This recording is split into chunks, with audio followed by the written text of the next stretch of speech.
Today, let's dive into one of the most detailed and effective air layering methods for rooting roses. If you're passionate about a specific rose variety, this technique will help you propagate it easily. Step 1. Select your rose cutting.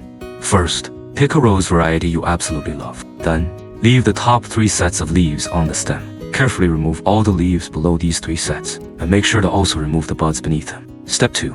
Prepare the stem. Now, make 2 circular cuts around the stem, one about 5 centimeters below the leaves, and another about 5 centimeters below that. After making the 2 cuts, carefully make a vertical incision between them to separate the bark. Be gentle when separating the bark to avoid damaging the stem, and use a small knife to scrape off the cambium layer, the layer just beneath the bark. Step 3. Set up your high-pressure tool. Here comes the fun part. We're going to use a plastic mineral water bottle as our air layering container. Start by cutting off the bottom of the bottle, then discard the top part. This leaves you with a sturdy container that you can place around the stem. If you're layering in the middle of the stem, the bottle may slide down. To prevent this, use some tape to secure the top of the bottle around the stem. This will help keep it in place. Step 4. Add soil and secure the bottle. Now, fill the bottle with some soil, making sure it's packed tightly. Once the bottle is filled, press the soil down to ensure it's compact. Use tape to secure the bottle firmly around the stem and make sure it's airtight to hold the moisture. Step 5.